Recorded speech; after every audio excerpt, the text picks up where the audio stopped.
radioterapia para algunas enfermedades benignas, y algunas de esas enfermedades benignas son condiciones inflamatorias en que tratamos de hacer radioterapia para mejorar. Entonces, digamos que tenemos el soporte, digamos, de la literatura hace muchos años, pero hoy en día aún hacemos la radioterapia para condiciones inflamatorias no malignas. Entonces, digamos que este es el soporte que ha ido dando a la creación de esos protocolos que hay en el mundo. Realmente conozco 3 ya montados, que son ahí en Estados Unidos, en Italia, en España, ¿ok? Entonces, en estos reportes de hace 100 años y en lo que estamos haciendo hoy en día, ¿qué es lo que hace la radioterapia a dosis bajas en toda esta cascada inflamatoria que se está generando pues con esta enfermedad? Entonces, digamos que son dos puntos principales en donde la radioterapia a dosis bajas va a actuar. Uno, obviamente, pues va a tener efectos sobre las células mononucleares, especialmente sobre los monocitos y macrófagos, que son supremamente radiosensibles, ¿ok? Los monocitos y los macrófagos son los que generan gran parte de esta tormenta de citoquinas, y ellos son los productores principalmente de la interleuquina 1, de la interleuquina 6, del factor de necrosis tumoral. Como ya lo dijimos, la interleuquina 6 es la que se ha visto más elevada en estos pacientes. Entonces, digamos que vamos a afectar o vamos a modular toda esta respuesta o esta cascada inflamatoria que generan este tipo de células mononucleares. Y lo otro que hace la radioterapia, digamos, a estas dosis bajas, es que va a afectar de alguna forma las células endoteliales de los capilares. Y eso va a llevar a que estas células mononucleares no tengan la adhesión para poder permear el capilar y migrar de la misma forma como si no estuviera, digamos, la radioterapia presente. Entonces, estamos, digamos, afectando a las células mononucleares no solo directamente, sino por afectar, digamos, la célula endotelial del capilar, ¿ok? Entonces, todo esto lo que hace preguntar es que si es el principio, pues obviamente la radioterapia a dosis bajas podría modular la respuesta inflamatoria en esta enfermedad y podríamos tener pacientes no entrando a cuidados intensivos, porque ese sería el punto del estudio. No ya el paciente que tiene la respuesta inflamatoria, el síndrome de dificultad respiratoria del adulto, que ese paciente va a migrar a cuidados intensivos y va a requerir intubación orotraqueal y manejo vasopresor, sino poder definir el momento antes de que ese paciente vaya a hacernos la falla respiratoria o el síndrome de dificultad respiratoria del adulto, para poder hacer el tratamiento en ese momento y ver si somos capaces de evitar la entrada de ese paciente a cuidados intensivos. Entonces, esa es la gran pregunta y esa es tal vez la discusión más grande que hemos tenido con los intensivistas y con los internistas, es de definir ese momento de cuándo tomar la decisión de hacer la radioterapia. Y la otra pregunta que está empezando a aparecer es ¿a quién hacerle la radioterapia? ¿Ok? Entonces, todos sabemos pues que esto es algo nuevo para el mundo, pero digamos que los intensivistas tienen muchísimas escalas en pacientes con neumonía para definir cuál paciente va a requerir un desenlace como la ventilación mecánica. Entonces, hay muchas, digamos, como escalas que utilizan diferentes variables para poder definir si ese paciente va rumbo a la ventilación mecánica. Vuelvo y repito, esto es para neumonías y no es para este tipo de enfermedad, pero digamos, estamos extrapolando las cosas para poder tomar decisiones en torno a esto. Entonces, como ven ahí, hay las 3 primeras escalas que son el SmartCope, el SCAP y el ATS-IDE-SA, son los que se han usado para neumonías. Ese que está al final del criterio de Berlín, ya les explico, porque eso es una reunión que se hizo hace muchos años para definir criterios para el síndrome de dificultad respiratoria del adulto y no digamos, neumonías como tal. Entonces, de estas 3 escalas se ha visto que el SmartCope y el ATS han sido los que se usan más, los que tienen mejor sensibilidad, digámoslo así, para poder predecir que ese paciente va para ventilación mecánica, y usan una serie de variables y eso se ponen en unas tablas y se dan unos puntajes y con esos puntajes se toma la decisión.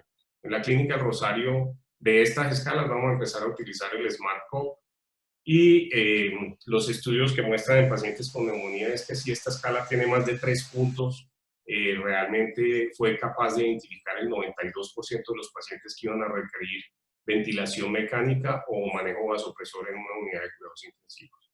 Entonces esa es una de las escalas que van a empezar a aplicar los intensivistas y los internistas para definir o para poder predecir quién va a entrar a la ventilación mecánica.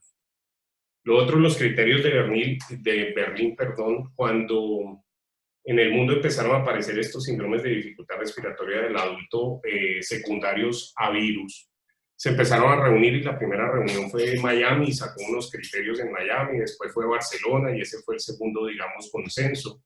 Y en Berlín se hizo el tercer consenso, que utiliza cosas muy similares que los que acabamos de mencionar arriba, pero tiene ciertas cosas diferentes. Entonces, digamos que como escalas como tal, en la Clínica del Rosario se va a utilizar el SmartCope y los criterios de Berlín. Ahora, si uno mira la literatura o lo que los intensivistas y los internistas están viendo en lo que están leyendo en este día a día, definitivamente están describiendo algo que estas escalas no tienen en cuenta, que es el dímero D y la ferritina. Lo que se ha visto en estos pacientes que entran a cuidados intensivos es que, como ya lo dije, tienen algo trombótico, microtrombótico a nivel pulmonar, que hace que el dímero D se eleve por encima de 1000, 1500. Ese es el número que están empezando a hablar y ese número es el que están diciendo que es el paciente que va a llegar a cuidado intensivo. Entonces, además de lo de arriba, lo que se propuso con los intensivistas y con los internistas es que vamos a tener también en cuenta los valores de dímero D y los valores de ferritina en esta suma de todas estas variables para tomar la decisión de en qué momento hacer la radioterapia. O sea, justamente antes de que el paciente haga una falla respiratoria, un síndrome de dificultad respiratoria. Ahora, digamos que no se han puesto de acuerdo muchos centros, hay centros que dicen que hay que darle prioridad a lo que está pasando hoy, que es el dímero D, la ferritina, a esas variables, que no miremos esas tablas que les acabo de mencionar.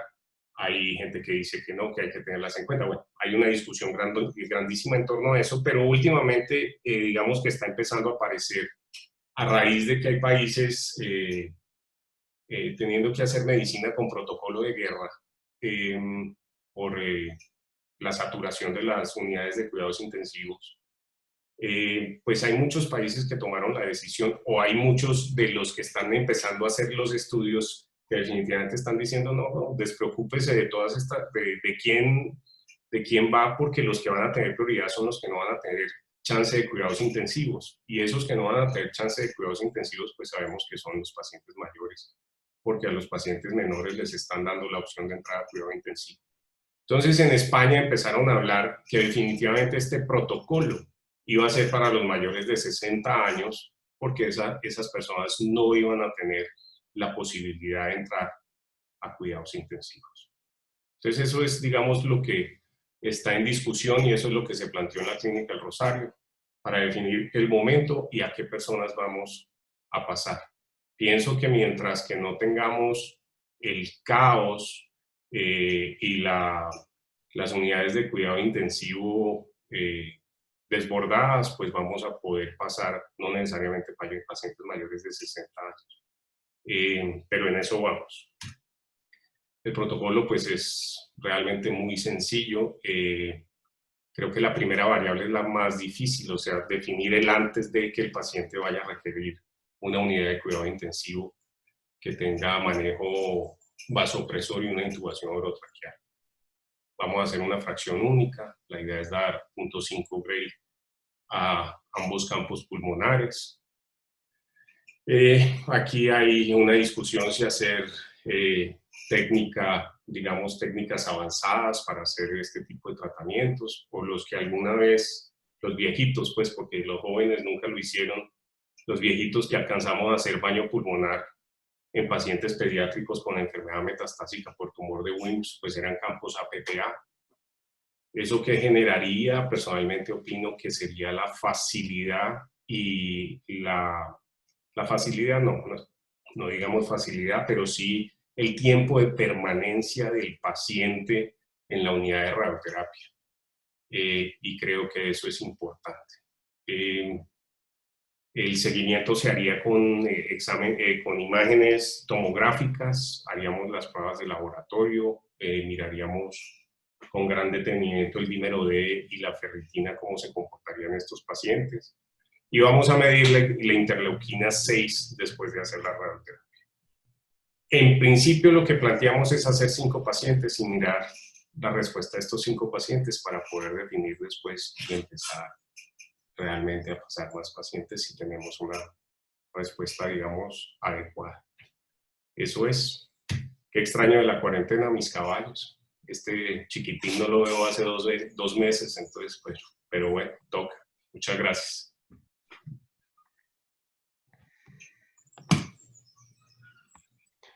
Bueno, Aurelio, pues muchísimas gracias. Muy buena revisión. Creo que era uno de los temas pertinentes para dar inicio a este webinar que ya pues tenemos bastantes personas conectadas. Vamos a hacer un espacio de algunos minutos después de cada presentación para preguntas y dudas. Eh, Considero que si alguien tiene alguna duda o alguna pregunta, Yo puede quisiera conectar preguntar su... algo. Sí, Buenos días. adelante. Buenos días, soy Óscar Abuchayo de Bucaramanga. Aquí Aurelio, buenos días. Muchas gracias por la presentación. Tengo una duda. ¿Cuál sería la ventaja de hacerle una IMRT a un baño pulmonar? Yo estoy de acuerdo, Oscar. Yo no le veo realmente una ventaja y por eso hablé de hacer campos APPA. Yo creo que en el mundo están hablando IMRT para poder cobrar más plata. Yo personalmente creo que es la única justificación, Oscar, porque yo no le encuentro realmente razón y por eso dije que los que nos tocó hacer baño pulmonar para estos pacientes pediátricos, pues los hacíamos APPA y teníamos cero efectos secundarios, no había realmente morbilidades importantes y teníamos buenas respuestas de lo que estábamos buscando y esos pacientes hacíamos dosis mucho más altas de lo que estamos planteando, pues, para esta enfermedad. Entonces, yo comparto lo tuyo. Para mí, yo no le encuentro una razón del por qué hablan de IMRT. Yo creo que es simplemente un interés económico para poder facturar. Sí, es que también se puede hacer IMRT con campos fijos. Sobre todo tú puedes hacer IMRT con campos APPA, aunque muchos otros equipos también lo hacen, pero con Radisac debe ser más fácil, pero es que eso se está moviendo, el pulmón se está moviendo, el corazón se está moviendo. Yo considero que el tratamiento mejor para un paciente así debe ser con APPA. Gracias. Sí, Oscar, pues en la clínica tiene la ventaja que tenemos las 2 máquinas, entonces, a pesar que todavía no tenemos ningún paciente positivo, la máquina, el acelerador Siemens, está sin pasar pacientes porque es la máquina, digamos, COVID positivo. Entonces, ese equipo está destinado para los pacientes COVID positivos, sean los pacientes con cáncer que tengamos con el virus o sean este tipo de pacientes, pero ya digamos en este momento tenemos separadas las máquinas como tal, a pesar de que no tenemos paciente en este momento. Gracias, abuelo. De nada, bisabuelo. Bueno, ¿alguien tiene alguna otra pregunta o comentario para Aurelio? Buenos días, soy Javier Cifuentes del Hospital Internacional de Colombia. ¿Sí me están oyendo? Sí, Javi. Bueno, Aurelio, yo quería hacerle una pregunta. Digamos, en el escenario que estamos viviendo en Colombia, que estamos viendo que probablemente el comportamiento, pienso yo, de la pandemia ha sido un poco más benévolo con nosotros que lo que ha sido eventualmente con otros países. Yo siempre he pensado que probablemente en este momento como resultado del aislamiento, aunque algunas veces lo he comentado y yo veo ciudades donde el aislamiento está como muy sectorizado, ¿no? Digamos, usted mira Bogotá y Bogotá, pues está abierto en Suba, en Kennedy, en Ciudad Bolívar, pero está cerrado en Usaquén. O sea que al final del día creo que el fenómeno tiene que ser algo diferente al tema del aislamiento. Ahora, el tema es, teniendo en cuenta eso y viendo que probablemente, pienso yo, Colombia no va a saturar su capacidad de unidades de cuidado intensivo, digamos, ¿hay cabida para un protocolo con radioterapia en ese escenario?